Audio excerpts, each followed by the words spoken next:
Well, Brazil enjoyed a great economic period in the last decade. Then came a recession that lasted 2 years. Now the country is growing again. Earlier, we spoke with Brazil's central bank president. Rachelle started by asking him how the country pulled itself out of the worst recession it's ever had. It's the typical boom and bust. The boom is too much leverage, excesses, too much credit expansion, too much public spending, and then you have to roll it back. And when you roll it back, you're deleveraging, and deleveraging generates a recession. At least now we are over the recession and debating the speed of the recovery and how it's evolving. So why do you think we're seeing this surge in confidence in Brazil and its economy? Well, there was a shift in policy from these excesses that were committed in the past, and you shifted. Also at the central bank, we were quite firm on controlling inflation. Then we were able to reduce interest rates, and that helped the recovery. And to that point, we saw that in March, the central bank cut the benchmark interest rate for the 12th consecutive time. So what is it that you're seeing in the economy that's prompting these moves? Well, inflation is falling quite fast, and the economy still has quite a bit of slack.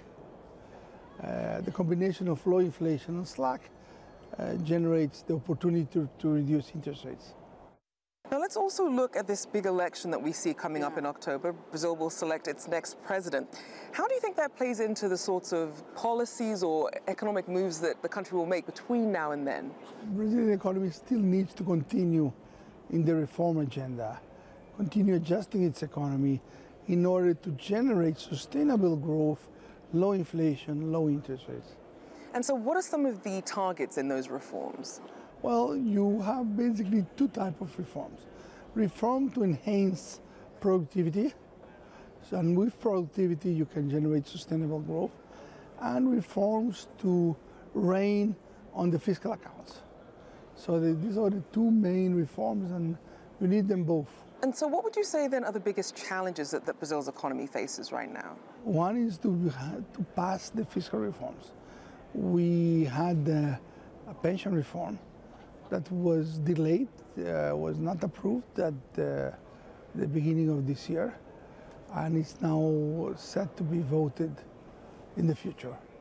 Now let's also look at Brazil's relationship with China. How would you characterize that relationship? It's a very important trade partner for Brazil. It is its main export destination, both in commodities, soybeans, and iron ore. So it is a very important partner for Brazil.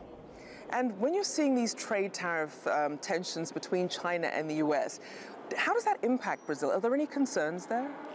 Yes, we will not like to have these trade conflicts, because that will probably generate lower global growth.